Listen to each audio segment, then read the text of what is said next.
Assalamualaikum warahmatullahi wabarakatuh. Waalaikumsalam warahmatullahi wabarakatuh. Alhamdulillahirrahmanirrahim. Walazi kawalikum nafsi wahidati waja'ala minha jaujaha yaskunu ilaiha. Yang terhormat Ibu Kepala Sekolah, yang terhormat Bapak Ibu Dewan Guru yang sudah berkenan hadir untuk ikut serta bersama kami dalam sosialisasi terkait dengan budaya positif. Tentunya kami mengucapkan ribuan terima kasih banyak Bapak Ibu sudah menyempatkan hadir ya, ini untuk terkait budaya positif ini yang akan disampaikan kepada Bapak Ibu semua. Tapi sebelum saya lanjutkan berkaitan dengan apa yang nanti kita sampaikan, saya minta Wali sebagai pembuka kegiatan ini oleh Ibu Kepala Sekolah kepada beliau dipersilakan.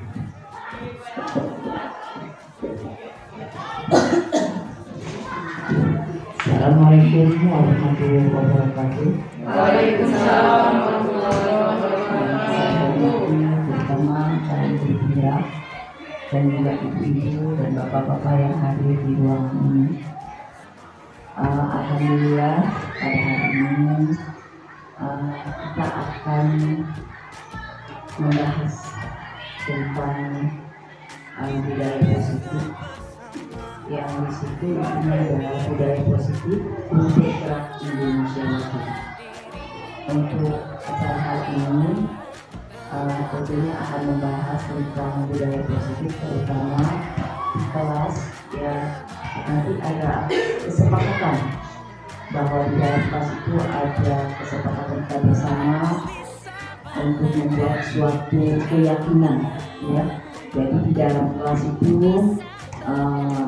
nanti ada masalah keyakinan itu nanti akan dibahas dan anak-anak menuliskan keyakinannya dan menyetujui bersama, kemudian nanti ditempelkan di depan dan itu harus dilaksanakan sesuai dengan permintaan anak tersebut.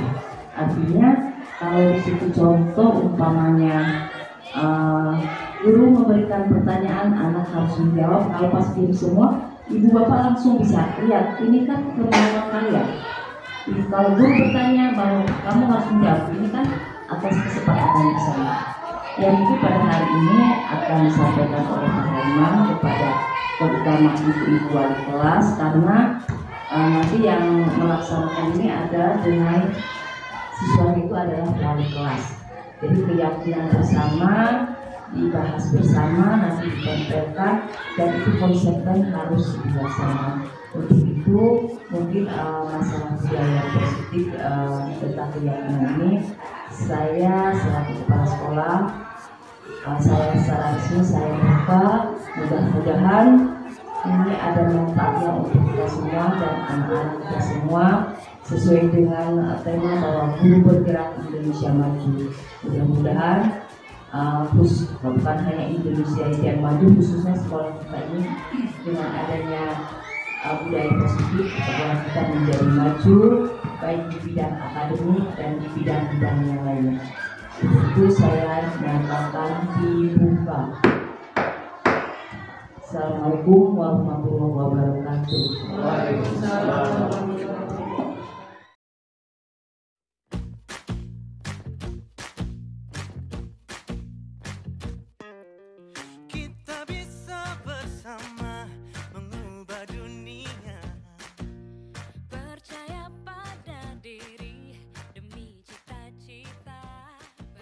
Budaya positif. Bapak Ibu masih semangat nggak? Semangat. Semangat ya? Semangat. Demi anak-anak semangat. Wah luar biasa ya untuk Bogor demi anak-anak ya, sesuai dengan topiknya ya, budaya positif, guru bergerak Indonesia maju. Nah kembali berkaitan dengan budaya positif, apa sih yang ada di lintasan Bapak Ibu ini terkait dengan budaya positif? Coba menurut pendapat Bapak Ibu, silakan Bu. Ada yang berbeda pendapat, silakan Bu Aida. Ya. Konsep yang ada pada budaya positif itu antara lain satu adanya perubahan paradigma belajar, disiplin positif, dan keyakinan kelas. Itu aja Pak. Luar biasa ya, jawaban dari Bu Ida itu sesuai dengan apa topik budaya positif ya. Nanti juga ada lanjutan dari materi ini adalah keyakinan kelas. Luar biasa. Mungkin dari pendapat Bapak Ibu yang lain silakan. Ya silakan Ibu Rizka.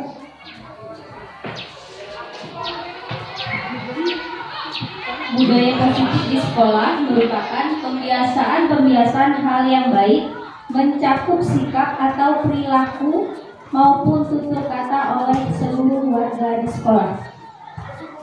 Bu Aida dan Ibu Rizka, ternyata sedikit mereka sudah tahu gambaran gitu. Jadi tinggal menanamkan. Nah, mungkin dari Bapak Ibu ada yang menambahkan lagi terkait dengan budaya positif? Cukup ya. Nah, ini terkait dengan budaya positif yang tadi mungkin sedikit juga disampaikan adanya nilai-nilai keyakinan. Kemudian penerapannya berkaitan dengan penanaman nilai karakter terkait dengan sikap dan perilaku. Kemudian selanjutnya apa sih menurut Bapak Ibu dengan tadi mungkin dijawab budaya positif? Mungkin di budaya positif itu pasti sekolah menanamkan budaya positif pasti ada tujuannya. Menurut Bapak Ibu tujuan dari budaya positif itu apa? Ya silakan Ibu Purwaningsih. Tujuan budaya positif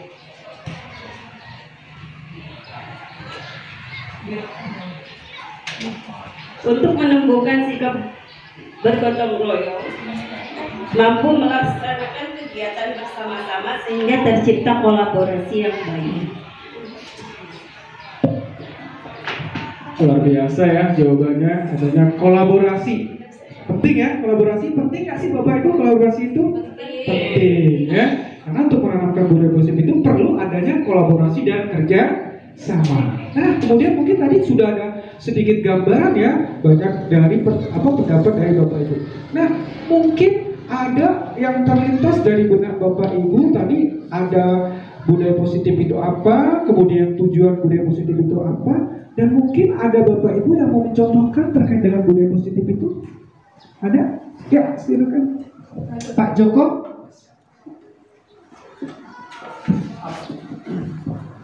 Assalamualaikum warahmatullahi wabarakatuh. Contoh budaya positif di sekolah itu dalam perilaku sehari-hari itu misalnya malu datang terlambat, malu tidak belajar, malu tidak mengikuti upacara dan lain-lain. Seperti itu. Malu datang terlambat, malu tidak melaksanakan upacara. Artinya itu sudah masuk belajar bertanggung jawab ya Pak. Kalau tidak melaksanakan. Ada lagi yang menambahkan?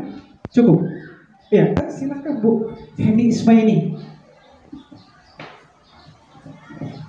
Menurut saya contoh budaya positif yang bisa kita terapkan di sekolah, misalnya mengadakan literasi untuk anak-anak atau adanya kegiatan ekstrakurikuler, atau yang sudah kita terapkan di sekolah kita budaya positif yaitu sholat duha ya, sholat duha bersama berjamaah dan sholat zuhur juga berjamaah. Mungkin itu contoh yang kita terapkan di sekolah kita. Bagus sekali ya pendapat dari Ibu Heni dan Pak Joko tadi.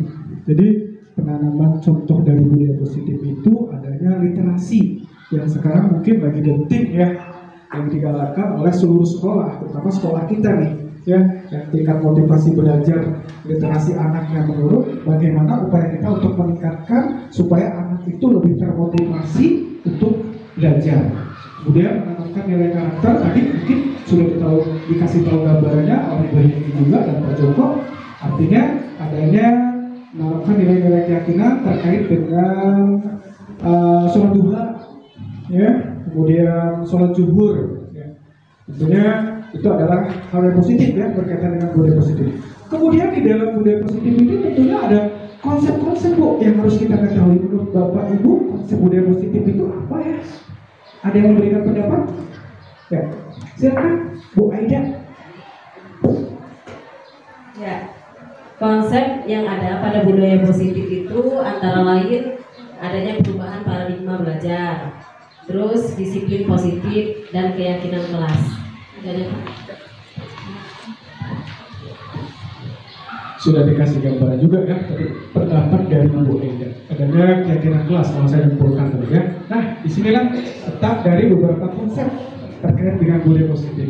Yang pertama adalah perubahan paradigma belajar, kemudian yang kedua disiplin positif, ketiga adalah kebutuhan dasar manusia, keempat adalah motivasi perilaku manusia, kelima adalah posisi kontrol restitusi. Nanti kita belajar restitusi ya Bu. Kemudian keenam adalah keyakinan kelas. Nah ini yang tadi mungkin disampaikan sedikit kata kalimat oleh Ibu Kepala Sekolah, menanamkan nilai keyakinan kelas yang nanti di dalam kelas itu bukan aturan lagi, bukan peraturan Bu, ya kita ganti dengan keyakinan kelas, lebih meyakinkan anak, lebih menyadarkan dari apa yang dilakukan oleh anak atas dasar kesepakatan bersama di dalam kelas. Kemudian terakhir adalah segitiga restitusi.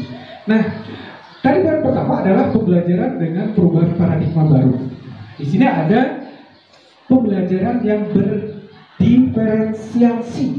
Nah, menurut Bapak Ibu, pembelajaran berdiferensiasi itu apa ya Bu? Ada yang memberikan pendapat? Tadi metode pembelajaran dengan berbagai macam teknik atau yang lain? Berdiferensiasi. Ya, silakan Pak Joko Prabowo.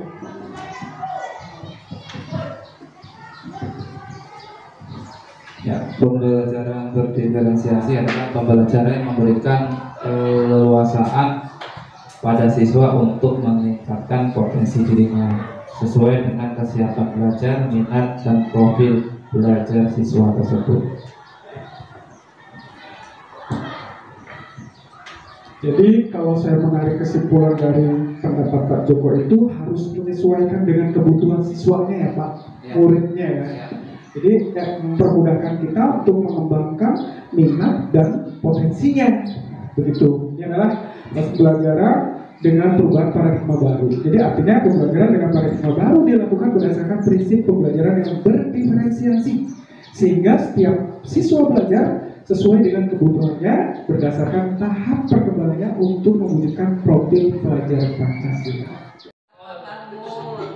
Bapak Ibu tadi sudah mungkin pembelajaran dengan perubahan paradigma baru. Di situ ada pembelajaran berdiferensiasi. Nah, di posisi kata kalimat akhir itu adalah semua sekolah tentunya ingin mewujudkan profil pelajar Pancasila. Apa sih Bu kebermanfaatan yang isi di dalam profil pelajar Pancasila itu? Bisa memberikan pendapat Bu terkait dengan profil pelajar Pancasila, isinya apa aja ya? Silakan. Oh iya, Bu Eda. Monggo Bu, silakan. profil Pancasila itu isinya yang pertama beriman bertakwa pada Tuhan Yang Maha Esa, berkebinekaan global, gotong royong, kreatif, bernalar kritis, dan mandiri. Itu ya Bu ya, isi dari profil pelajar Pancasila. Kemudian selanjutnya, ini berkaitan dengan disiplin positif. Tadi mungkin sudah disampaikan ya oleh Bapak Ibu berkaitan dengan disiplin positif itu. Di sini diperjelas bahwa disiplin positif itu adalah merupakan salah satu cara Bu untuk penerapan disiplin yang bertujuan untuk menumbuhkan kesadaran serta memberdayakan anak untuk melakukan sesuatu tanpa paksaan, ancaman, dan hukuman. Kita mungkin saat sekarang mulai menyadari ya Bu, apa yang pernah kita lakukan sebelumnya. Manusia itu nggak ada yang namanya sempurna. Setiap manusia pasti punya kesalahan. Apalagi berkaitan apa yang dilakukan oleh diri kita sebagai pendidik kepada murid yang selama ini mungkin ya sebelum kita sadari saat sekarang pernah melakukan dengan adanya ancaman dan hukuman. Ya. Dan di sini tentunya sebagai pendidik dapat menciptakan anak-anak yang memiliki disiplin diri sehingga mereka bisa berperilaku dengan mengacu pada nilai-nilai kebajikan universal dan memiliki motivasi intrinsik. Artinya motivasi yang tumbuh dalam diri. Jadi menanamkan disiplin positif itu bukan karena ancaman atau hukuman, ya. Jadi minimal mereka ada punya kesadaran dalam dirinya, ya, apa yang dilakukannya itu belajar mengevaluasi untuk bertanggung jawab, bukan apa yang dilakukan itu tindakannya berkaitan dengan ancaman dan hukum. Begitu Bapak Ibu, ya. Kemudian selanjutnya berkaitan dengan kebutuhan dasar manusia, di sini dijelaskan bahwa kebutuhan dasar manusia adalah segala sesuatu yang kita lakukan untuk mendapatkan apa yang kita inginkan.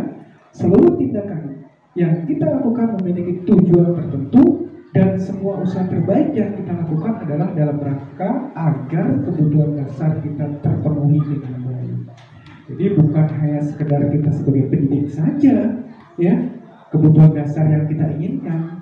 Sebagai murid pun mengharapkan, menginginkan dengan adanya kebutuhan dasar itu. Dan selanjutnya, di sini ada 5 kebutuhan dasar manusia yang perlu kita ketahui. Yang pertama adalah bertahan hidup. Sudah jelas tentu ya Bu. Adanya asumsi dari sisi makanan, pakaian, tempat tinggal, keamanan, dan kesehatan. Kemudian yang kedua, kasih sayang dan rasa diterima. Jadi murid kita pun butuh 5 kebutuhan dasar ini. Pertama di poin 1, 2, ya, diperdulikan, ya, kemudian menjadi bagian dari kelompok. Kemudian selanjutnya adanya penguasaan, ada harga diri, keinginan untuk dianggap, memimpin, diakui dan didengar. Kemudian artinya ada kebebasan, ya, mandiri, memiliki pilihan, mencoba hal baru, mampu mengenali arah dirinya. Kemudian terakhir adalah kesenangan, ya, mereka juga bermain, tertawa, ya, ceria dan gembira. Itulah 5 dasar kebutuhan manusia yang harus dipenuhi. Kemudian selanjutnya ini berkaitan dengan motivasi perilaku manusia. Adanya dorongan yang timbul pada diri seseorang secara sadar atau tidak sadar untuk melakukan tindakan dengan tujuan tertentu. Nah, di sini ada beberapa poin Bu yang perlu kita sadari, ya, berkaitan dengan motivasi perilaku manusia. Yang pertama adalah menghindari ketidaknyamanan dan hukuman. Artinya murid melakukan disiplin diri karena jangan takut hukuman. Ini adalah tingkat terendahnya dari motivasi perilaku manusia. Nah, selama ini ketika murid melakukan pelanggaran dan kesalahan itu karena ini, karena takut hukuman, ya, bukan karena kesadaran dirinya. Bagaimana upaya kita nanti ketika murid melakukan kesalahan itu bukan karena takut, ya, takut karena dihukum, bukan itu, karena yang diharapkan oleh diri itu menginginkan kesadaran. Kemudian yang kedua adalah mendapatkan imbalan atau penghargaan dari orang lain. Murid melakukan disiplin diri karena ia ingin mendapatkan imbalan. Ini hal-hal yang perlu kita hindari. Nah, kemudian yang ketiga adalah menjadi orang yang mereka inginkan dan menghargai diri sendiri dengan nilai-nilai yang mereka percaya. Artinya murid melakukan disiplin diri karena sadar akan nilai kebajikan. Ini adalah motivasi yang akan membuat seorang memiliki disiplin positif. Jadi 3 poin ini yang perlu kita sadari adalah yang terpenting di posisi poin ketiga. Kenapa? Bukan berarti nomor 1 dan 2 ini kita asingkan dan kita baikkan. Karena, ya, ketika murid melakukan tindakan karena hukuman atau ketika murid melakukan sesuatu karena imbalan, perlu disadari juga, ya, karena nanti adalah pola hal yang harus dibenahi ketika nanti kalau dia tidak melakukan atau melaksanakan karena mungkin imbalan ini ketika tidak diberikan, apa yang terjadi. Maka poin 3 ini yang beri penguatan buat diri kita, ya, atas dasar kesadaran. Kemudian selanjutnya itu berkaitan dengan konsep disiplin dengan identitas. Gagal ya Bu ya. Selama ini mungkin kita sebagai pendidik, ya, menyadari lah, ya, semua mungkin yang tadi mungkin saya bilang manusia kalau itu dari salah dan hilang. Tapi ketika kita sudah tahu, tentunya kita harus mulai menyadari hukuman ini ternyata bagi murid itu yang pertama adalah menyakitkan, tidak nyaman, murid takut, ya, murid menyembunyikan kesalahan, murid menjadi rendah diri, ya, terkait dengan hukuman. Menurut kita adalah hukuman itu langsung buat diri kita bahwa itu benar yang dilakukan oleh murid itu harus seperti ini. Ternyata itu adalah tindakan yang memang harus kita benahi. Kemudian berkaitan dengan penghargaan. Poin yang pertama adalah tidak efektif, merusak hubungan, mematikan kreativitas, menghukum dengan sistem ranking, merampas hak atau menghargai diri. Nah, konsep disiplin positif untuk menuju arah disiplin identitas itu adalah gagal. Ya, kenapa ada gagal itu? Karena itu ada beberapa item poin yang berkaitan dengan hukuman, kemudian penghargaan. Kemudian selanjutnya konsep disiplin dengan identitas sukses. Nah, ini lalu yang harus ditanamkan oleh diri kita. Yang pertama adalah konsekuensi dengan adanya penguatan jangka pendek, perlu monitoring berkelanjutan, stimulus respon, murid lebih menghargai dan menghormati dari aturan yang kita buat. Kemudian kehilangan waktu untuk mengurangi dari kesalahan. Dan terakhir adalah dengan restitusi, murid dapat bertanggung jawab atas perilakunya, kemudian fokus pada pemecahan masalah jangka panjang. Murid dapat menghormati dirinya dan orang lain, dan murid bersemangat memperbaiki diri. Karena ini konsep disiplin dengan identitas sukses. Kemudian selanjutnya konsep disiplin dengan pendekatan restitusi. Cara yang tepat untuk menanamkan disiplin positif untuk murid yang pertama adalah dengan cara restitusi. Mungkin ibu baru tahu ya ini saat sekarang restitusi itu apa ya. Restitusi mungkin ada kata kalimat yang berbeda ya, sebelum-sebelumnya apa itu restitusi ya. Nah, sekarang kita mari membersamai terkait dengan apa itu restitusi adalah proses menciptakan kondisi bagi murid untuk memperbaiki kesalahan yang dilakukan sehingga mereka kembali kepada kelompok mereka dengan karakter yang lebih kuat. Ini adalah pengertian dari restitusi. Kemudian ciri-ciri dari restitusi sendiri yang pertama adalah bukan menebus kesalahan, tapi belajar dari kesalahan. Kemudian yang kedua, memperbaiki hubungan, tawaran bukan paksaan. Keempat adalah menuntut untuk melihat keadaan diri. Kelima, mencari kebutuhan dasar yang mendasari tindakan. Selanjutnya, fokus pada karakter bukan karena tindakan. Terakhir, menguatkan dan fokus pada solusi. Nah, sampai sini mungkin Bapak Ibu terkait dengan restitusi. Oh, itu ada beberapa poin ya. Maksudnya apa? Ada yang berikan pertanyaan Bu sepertinya? Ada yang mungkin kurang jelas?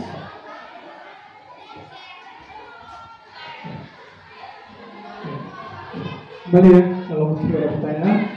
Ya silakan Pak Joko Prabowo.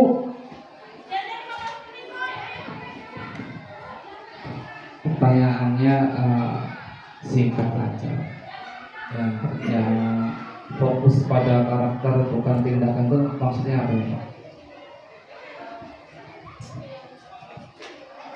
Ini adalah ilmu baru juga Pak, yang mungkin adalah tempat share untuk berbagi. Yang selama ini mungkin kita ketika ada siswa yang bermasalah itu langsung ditanya to the point permasalahannya. Contoh, nanti mungkin ada penjelasan juga ya. Siswa tidak mengerjakan tugas PR, ya pasti jawabannya kenapa kok kamu tidak mengerjakan tugas? Ya, itu pasti jawabannya pasti ada alasannya Pak. Nah alasan itulah yang perlu digali Bapak Ibu. Pasti ada alasan. Mungkin alasan pertama sulit diterima. Tapi kalau udah 2 kali dan 3 kali, kita perlu melakukan identifikasi mengapa dan kenapa begitu. Ini maksudnya dari karakter. Jadi kita bukan langsung spontanitas, ya. Yang tadi mungkin ada identitas gagal dan sukses ya Pak Joko. Ya. Jadi kita menanyakan dulu, ya, kenapa anak tidak mengerjakan tugas. Kita kesadaran kan, perlahan nanti anak akan menjawab, ya, saya tidak mengerjakan tugas dengan alasan apa, ya, dan kenapa, kan, begitu, ya. Jadi sampai posisi tahu kita permasalahan anak itu tidak mengerjakan tugas, ya. Karena tugas kita ini sebagai pendidik bukan menuntut, tapi menuntut dan membimbing. Begitu. Ya, lanjut Bapak Ibu, sistem berikutnya perbedaannya seperti pada kasus berikut ini. Jadi mungkin Pak Joko sudah nanya ya berkaitan dengan restitusi ya. Ini saya berikan sampel contoh berkaitan murid terlambat datang ke sekolah. Kita tinggal pilih nih hukuman, konsekuensi, atau melalui restitusi. Kalau kita melakukan hukuman, di sini jelaskan. Guru hukum murid hormat bendera. Pernah kita lakukan ya Bu ya. Tapi manusiawi, manusia walaupun dari salah dan hilaf. Guru marah dan murid menjadi takut. Pernah juga Pak Bu, sering ya. Kemudian selanjutnya ada konsekuensi. Guru memberikan konsekuensi untuk lari mutar mengelilingi lapangan basket. Pernah dilakukan Pak? Iya. Guru tegas dan siswa menghormati peraturan. Penting. Ini guru tegas, tapi kita nggak tahu nih konsekuensi yang kita buat itu kira-kira anak menerima atau tidak. Nah, dengan cara poin hukuman, konsekuensi, disinilah letak posisi kita sebagai pendidik melalui proses restitusi. Ya, guru menanyakan keyakinan kelas. Apakah dari posisi datang terlambat ke sekolah itu sudah masuk di kategori keyakinan kelas yang akan dijadikan kesepakatan bersama atau tidak? Dijawab nih oleh siswa yang berkaitan dengan datang terlambat. Kemudian membantu siswa menyelesaikan masalahnya. Ini adalah tugas guru melakukan restitusi, Pak. Kemudian guru lebih terbuka dan siswa menghormati dirinya. Maka poin 1 hukuman, 2 konsekuensi, 3 restitusi. Menurut Bapak Ibu nih, pilihan Bapak Ibu akan masuk di kategori mana? Hukumankah, konsekuensikah, atau restitusi? Iya. Poin ya Bu, kalau bisa melalui restitusi dulu, ya. Iya. Kemudian selanjutnya, yuk. Tadi sudah mendengarkan ya Bu kata kalimat yang pembahasan terkait materi. Kita untuk review posisi materi dari awal sampai pertengahan. Kita lihat video berikut ini ya Bu.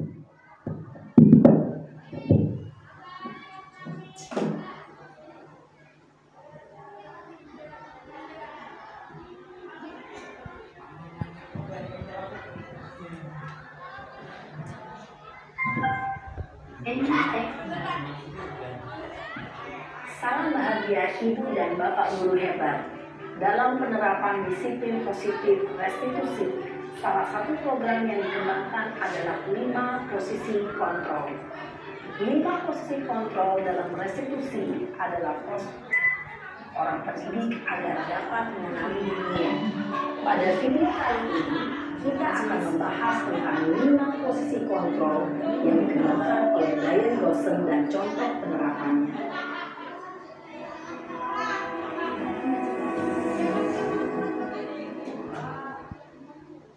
5 posisi kontrol itu adalah 1. Posisi penghukum, 2. Posisi pembuat merasa bersalah, 3. Posisi teman, 4. Posisi pemantau atau monitor, dan 5. Posisi manajer. Untuk lebih memahami kelima posisi tersebut, mari kita saksikan kasus Naren yang terlambat hadir 20 menit di sekolah dan melihat bagaimana kelima posisi kontrol dalam menghadapi masalah tersebut.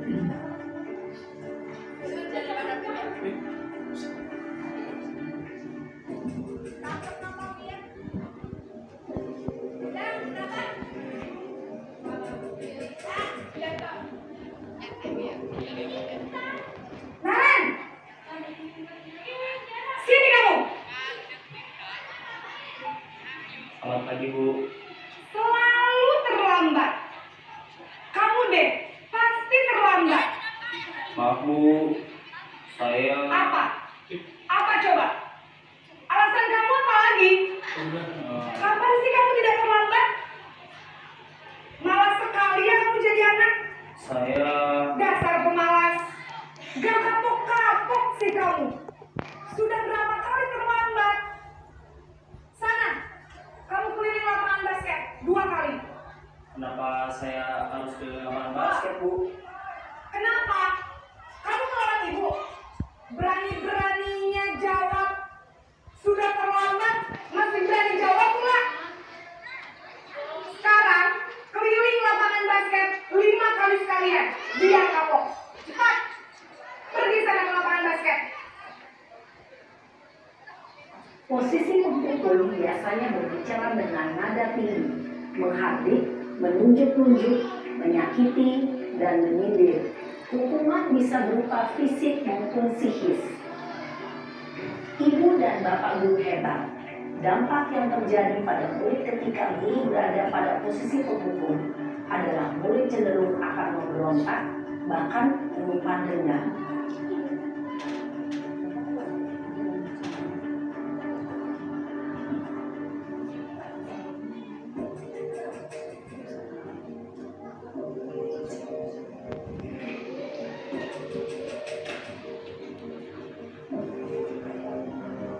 Naren!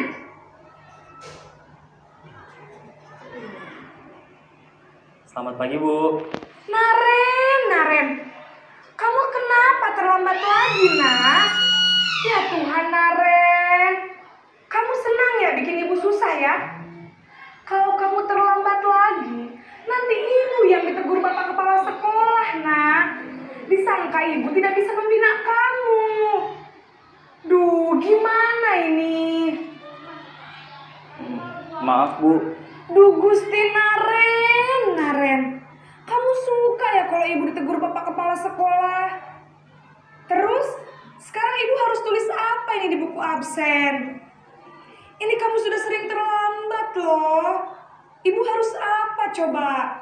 Maaf, Bu. Maaf sekali. Ya sudah, lain kali jangan bikin ibu susah lagi ya, nak ya. Ibu tidak akan kuat lagi kalau kamu begini terus. Bisa jantungan kalau ibu ditegur bapak kepala sekolah. Sana cepat ke kelas. Maaf ya, Bu. Maaf sekali. Posisi pembuat rasa bersalah berbicara dengan nada tenang, cenderung lembut. Namun kata-kata yang diutarakan membuat murid merasa menjadi orang yang gagal. Memandang buruk dirinya sendiri, merasa tidak berharga, dan tidak sanggup membahagiakan orang lain.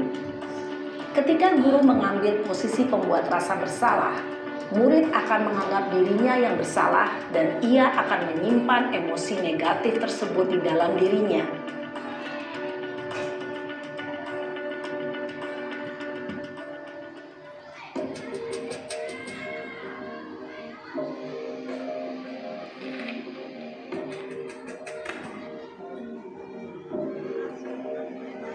Naren!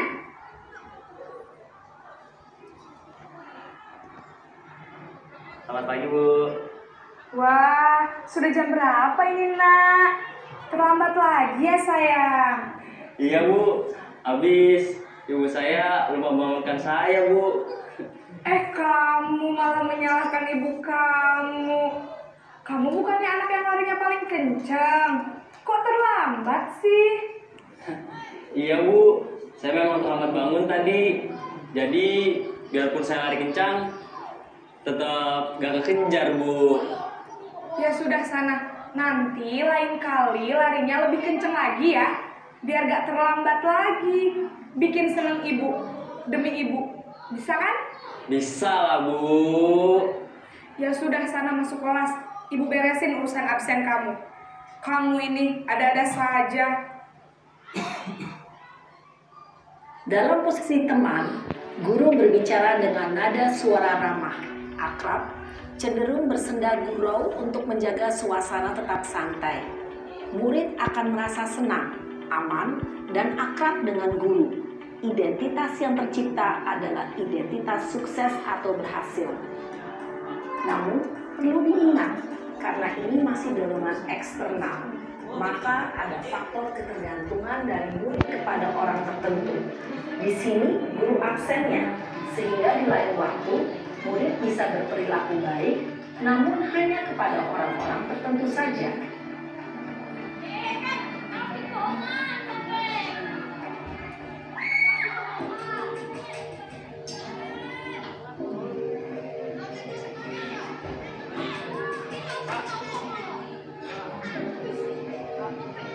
Naren,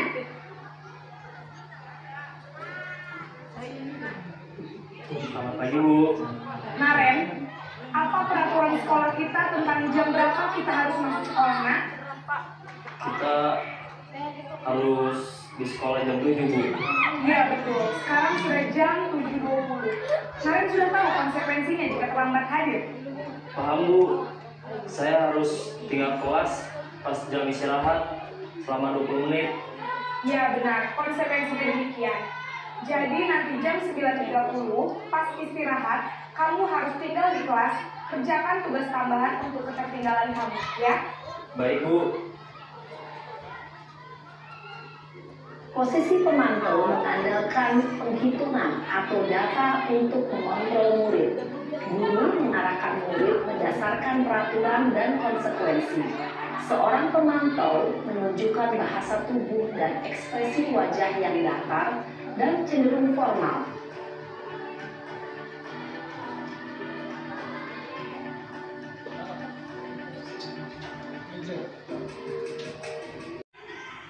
Ini manajer ya Bu ya. Selamat pagi Bu. Selamat pagi, Naren. Maaf Bu, saya terlambat. Iya, sekolah masuknya jam 7, sekarang sudah jam 7.20. Jadi sekarang bagaimana ini, Naren? Maaf Bu, saya lupa setel alarm saya semalam. Baiklah, menurut kamu, keyakinan sekolah yang mana yang perlu kamu tingkatkan? Menghargai diri sendiri dan orang lain mungkin ya Bu. Setuju. Jadi, apakah Naren meyakini prinsip saling menghormati tersebut? Iya Bu, saya meyakininya. Apakah Naren bersedia memperbaiki masalah keterlambatan ini? Bersedia Bu.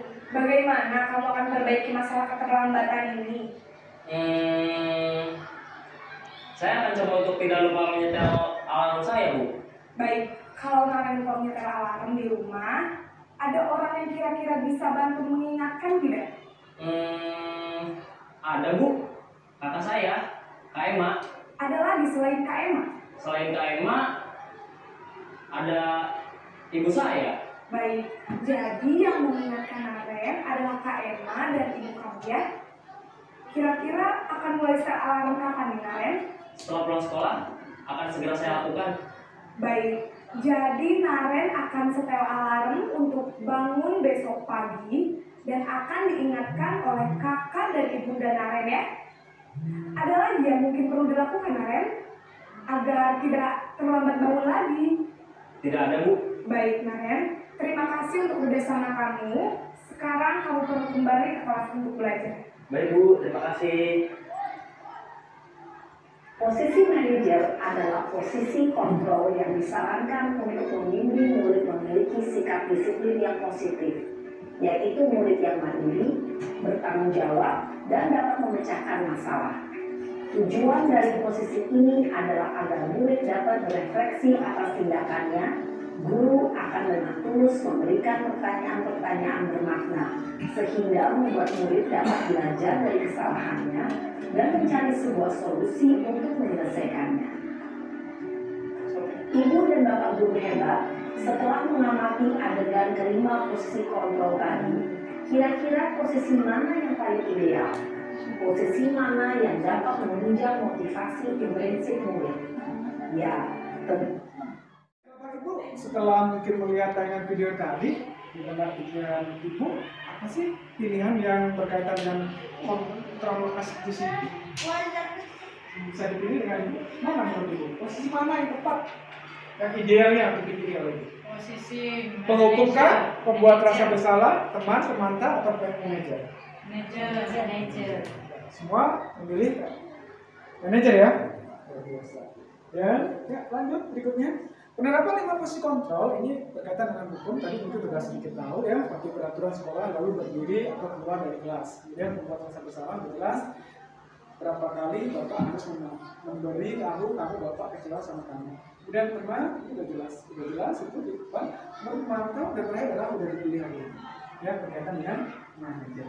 Kemudian selanjutnya, nah ini berkaitan dengan keyakinan kelas. Nah, tadi mungkin atas dasar kesalahan, ya aturan yang jadi kesepakatan itu tentunya harus sudah dibuat, ya di keyakinan kelas, ya oleh kesepakatan siswa dan guru. Ini berkaitan dengan kebiasaan, itu ada pembentukan keyakinan kelas yang pertama adalah bersifat abstrak, dibuat dalam pernyataan positif, kalimat mudah diingat, sesuai dengan kondisi kelas atau sekolah, semua warga sekolah, warga kelas itu dilibatkan dalam pembuatan keyakinan kelas.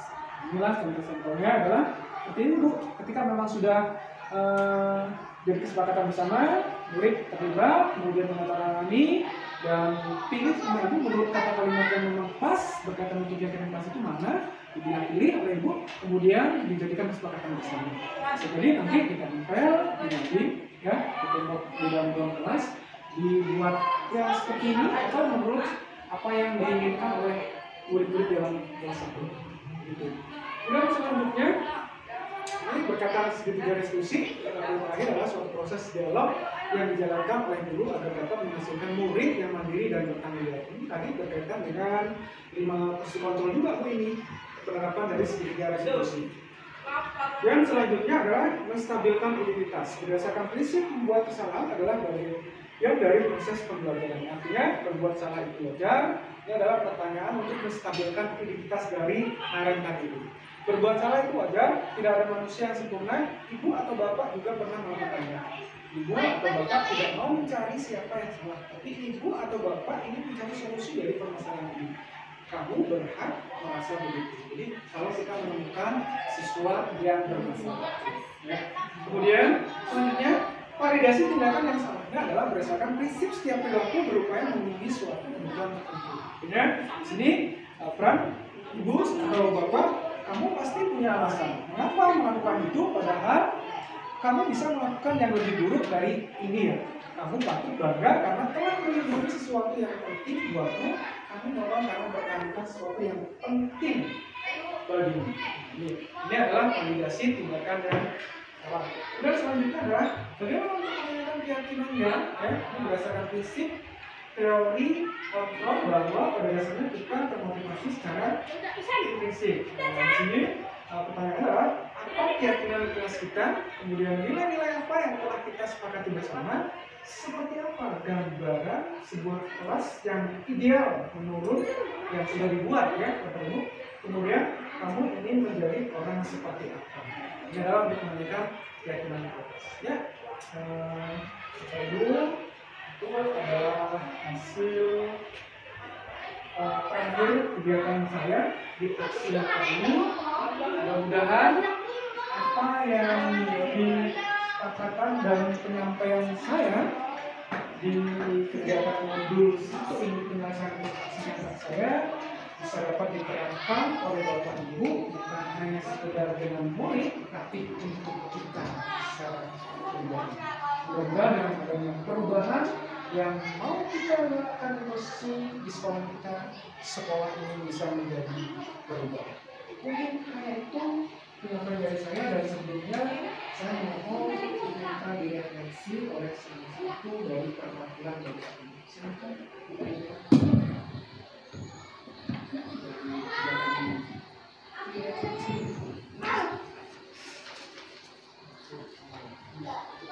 Terima kasih.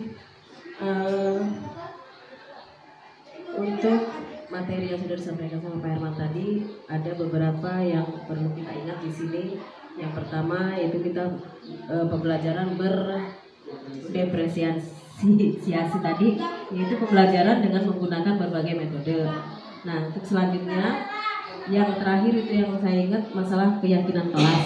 Nah, kita perlu tingkatkan bagaimana cara menerapkan keyakinan kelas ini kepada semua siswa. Itu aja yang saya. Ya, terima kasih banyak Bapak Ibu. Sekali lagi saya ucapkan sudah berkenan hadir dari awal hingga akhir.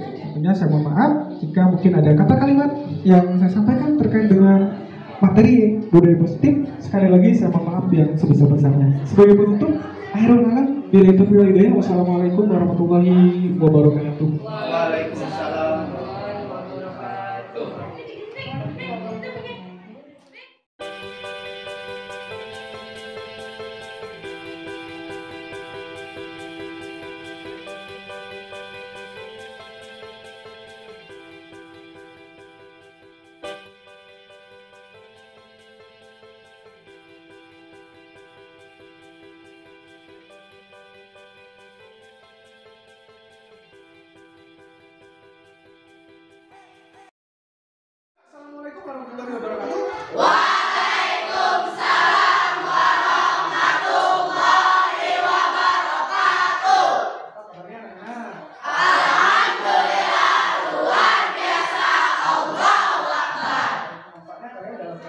semua ya. Anak-anak sebelum pelaksanaan kegiatan hari ini dimulai, ya, kemudian kita awali terlebih jauh dengan baca doa ya. Silakan ajukan doa saya, Aku.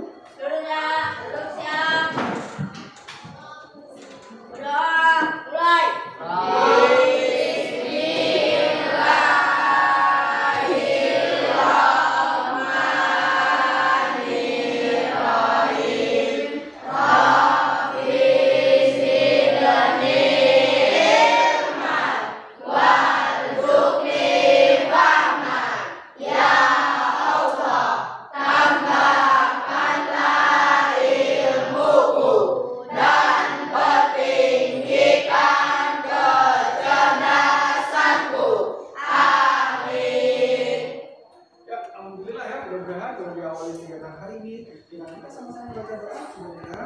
Kegiatan hari ini berjalan dengan lancar ya. Saya berharap sebelum melaksanakan kegiatan dimulai, tentunya Bapak akan mengecek kehadiran terlebih dahulu ya. Agung, Mas Tio. Ahmad, Fadi, Ramadan. Hadir. Saya Satria Hermawan. Iya. Dewi Karisa. Jam Kapten Putri. Oke, tampaknya hari ini hadir semua ya. Dan dengan hadir semua kalian bisa mengikuti kegiatan untuk pembelajaran hari ini. Nah, sesuai dengan topik bahasan yang kemarin dibahas terkait dengan kegiatan kelas. Tapi nih, sebelum pelaksanaan kegiatan itu dimulai, bagaimana kalau kita isi dengan ice breaking dulu, permainan game, ya, supaya kalian lebih rileks dan lebih menyenangkan. Sudah siap? Siap. Siap? Siap. Begini ya. Ikuti gerakan ya yang ada di depan.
Sudah melakukan sedikit ya?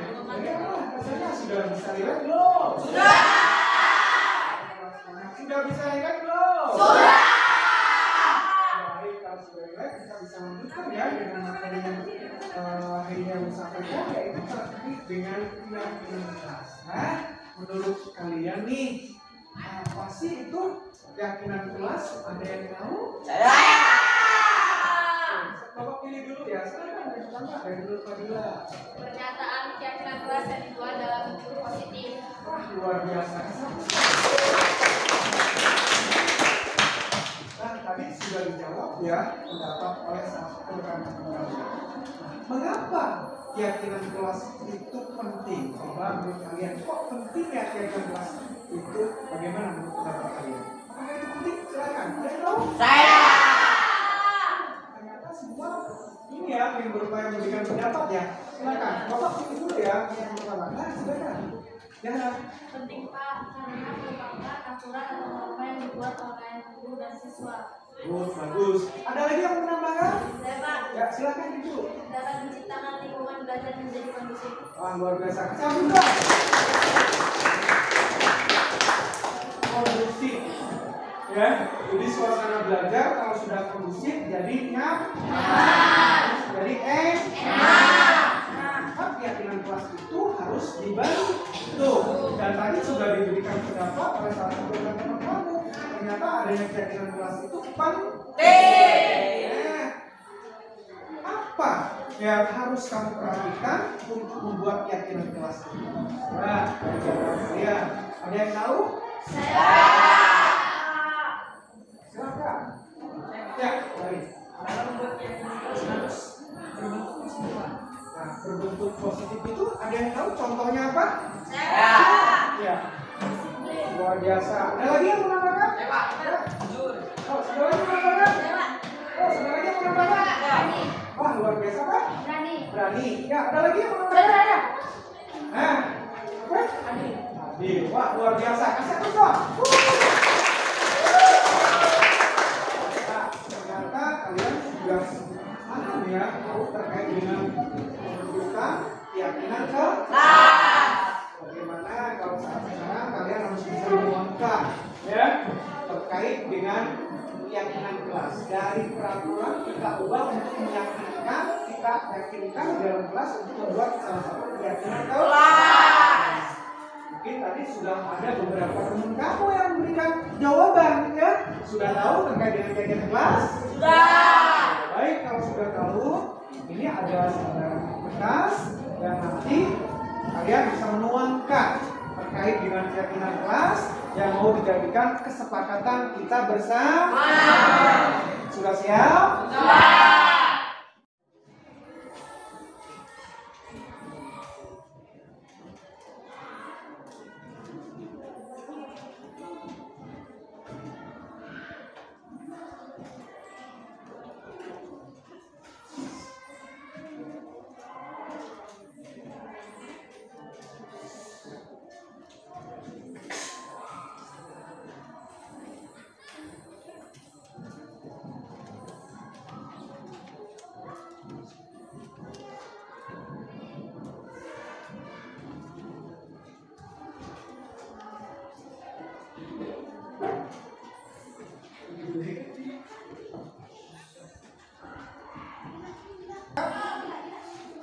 Sudah semua? Sudah. Tuangkan menurut kalian apa sih yang harus kalian buat terkait dengan keyakinan kelas menurut kalian? Ya, sekarang. Kalau sudah selesai, ayo kita tempel di depan, ya.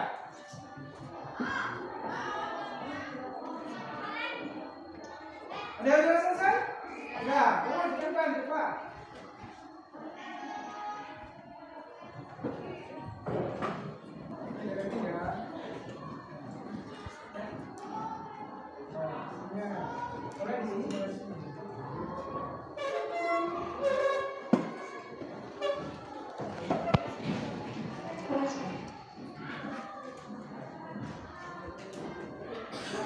Satu ya.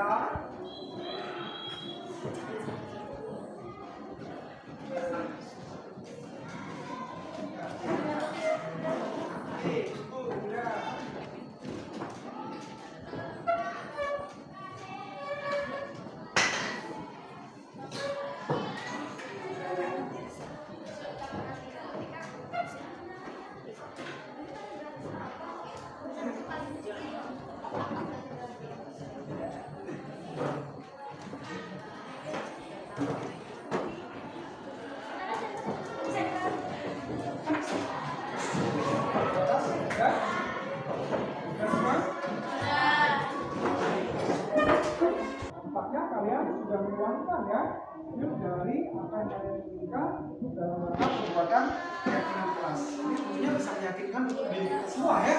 Nah, kita pilih dulu nih ya. Nah, yang pertama ada peduli. Masuk keyakinan kelas bukan? Masuk. Ya. Nah ini dia. Saya minta semua. Silakan berpadilan. Ya, depan ya. Bisa-bisakan dulu berpadilan.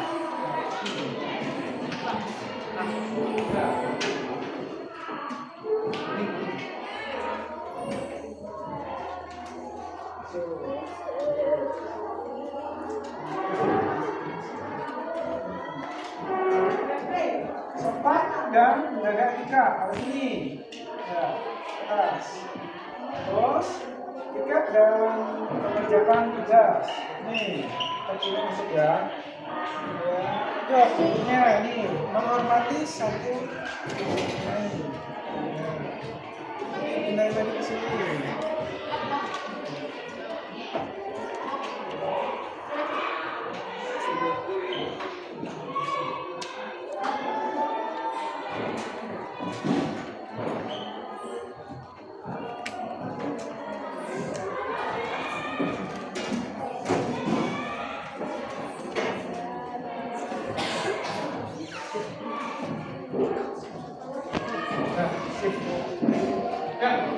Nampaknya sudah terbentuk ya dengan terkait kalian sudah bisa meluangkan yaitu dengan adanya keyakinan keras. Yang pertama adalah tanggung jawab dan kerja.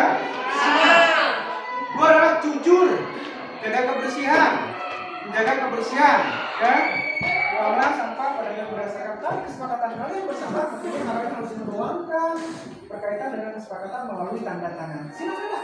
Ya.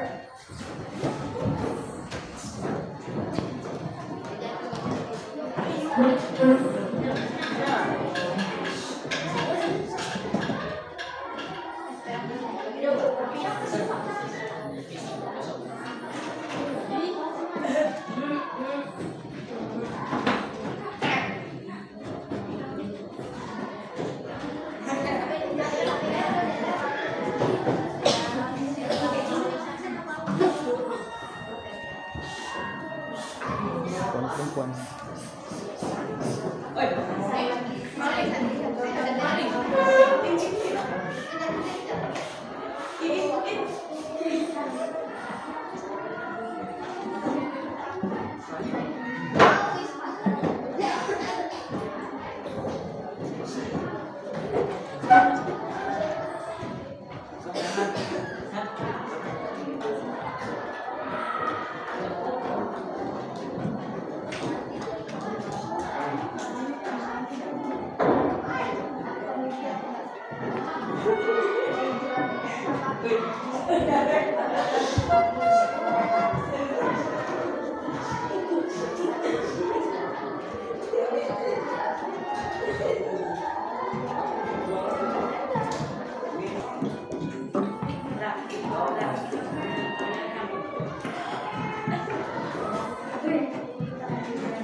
Sudah meluangkan keinginan kalian berkaitan dengan keyakinan keras dan sudah menjadi kesepakatan kita bersama.